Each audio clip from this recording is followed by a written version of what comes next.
I'm here in Lancaster County at the Longs Park Art Festival. It's rated as one of the top 5 art shows in the country.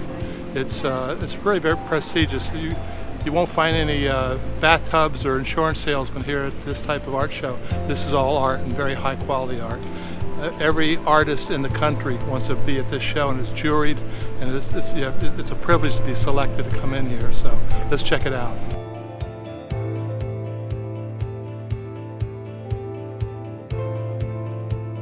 I just met Peter Handler.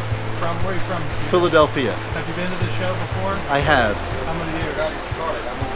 Probably half a dozen years. Awesome. Well, tell us about your photography. What are you doing here? Well,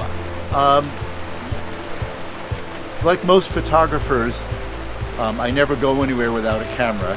You never know when a photograph is going to present itself. What I do, at least in the photographs that I'm showing here, is I print them on wood, mostly on oak, and I use a wire brush on it. I choose the wood, the grain of the wood, to correspond with the imagery of the photograph. When I walked up here, I could tell there was something different with the treatment. Couldn't tell what it was. I didn't know they were printed on wood. We just said that now, but that's a revelation to me.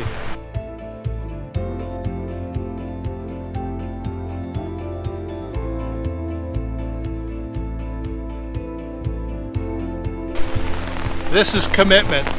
Being out here in the rain and trying to capture this stuff, this is commitment. Look at this lady smiling at me like you're crazy. Somebody else. Yeah. What's your name? I'm Bruce Campbell. Bruce Campbell. Yeah, that's Chris DeVitri. Clint? Chris. Chris. Yeah. Good to meet you, Chris. And that's Ken Garrett. He's the one that organized all this. There's 5 of us just strolling around.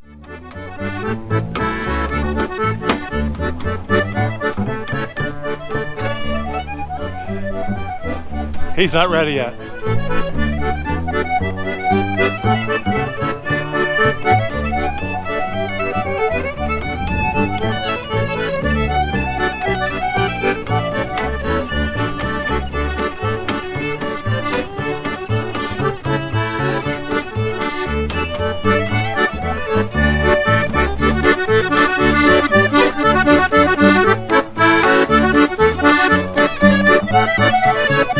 I just met Chris Coffey here, and Chris, you're from where? Northeast Ohio, the Cuyahoga Valley. You've been shooting photography for a while? About 35 years. So he's just getting started, folks, but it looks like he's learned a few things. So Another 135 years, I should have this to a mediocre level. I should get to.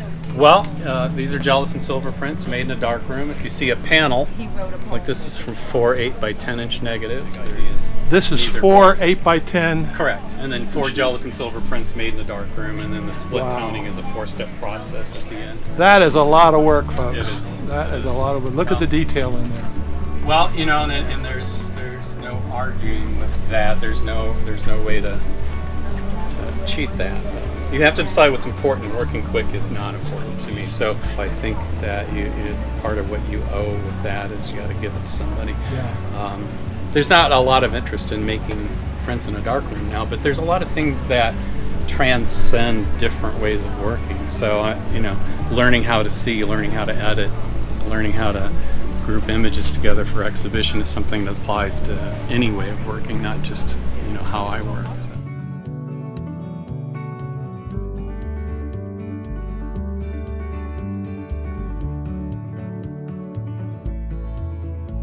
Anytime I see big pieces, I say, wow. There's a wow factor when you make them big. Jason, introduce yourself.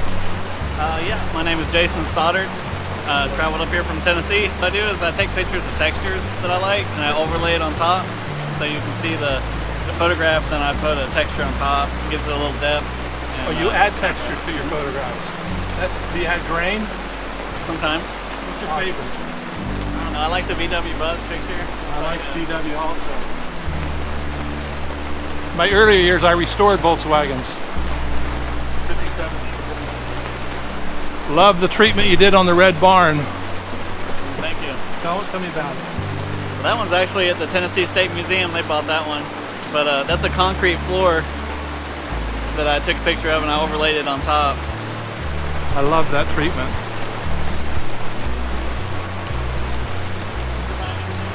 Here you're getting people to prepare to meet God, or thy God. And I went down, there was an old blues bar in Mississippi. A blues bar.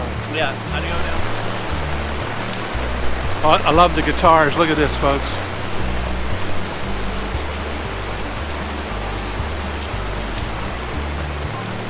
Jason definitely has a style. It's muted. There's lots of texture. And he's been doing it for a while. You can tell by his work. Let me get a long shot of that. Jason's trying to keep his photographs dry.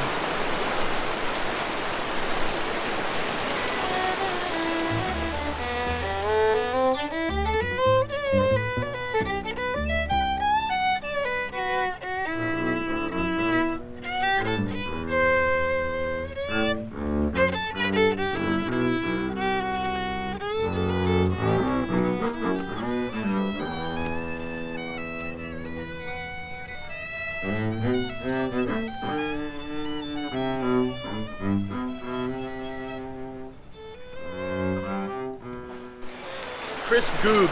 Chris? Or just Goog. Chris, C-H-R-I-S? Yep. Goog. Goog, like G-U-G. B-U-G. Yep. I just met Chris here. It's pouring down rain. And Chris likes the water. I can tell by his photographs. Where are you from, Chris? Fort Lauderdale. As an underwater photographer, I shoot obviously using scuba or snorkel. I try to make things very scenic as opposed to just a photo of an animal for most of my pieces. But I also have what I call the Fish Faces collection, which are kind of cute, lighthearted, whimsical photos of any animal that dares make its way into the water, including some things that you don't expect in the water too. Like pigs and horses. Yep.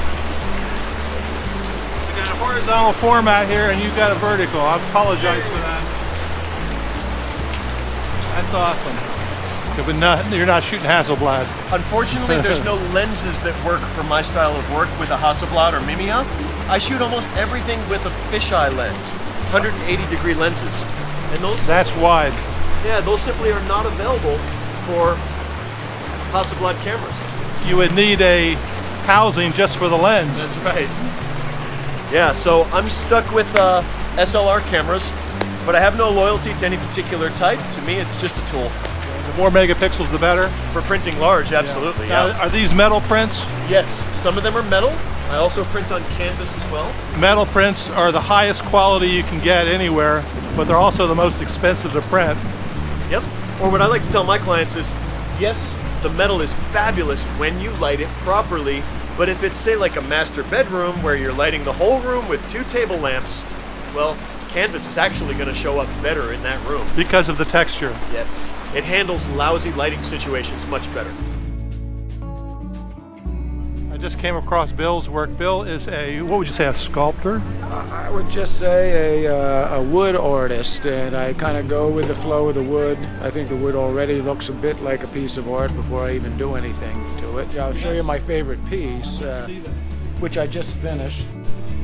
Well, there you have it, folks. A real artist here, finding artwork in things you typically wouldn't find artwork. I see a lot of similarities between photography. We all go out in the world and see the same stuff. We put a frame around something and say to the rest of the world, now, folks, pause for a second and consider this or look at this. That's what I believe an artist is doing. Do you agree with that? Yep, thanks. Well, that about does it for my trip to the Longwood Park Art Show here in Lancaster, Pennsylvania. So hope you got something out of that. A lot of good artwork here, a lot of very good photographers, good information. So don't forget to hit the subscribe button if you haven't already. I appreciate your visit and see you in the next video.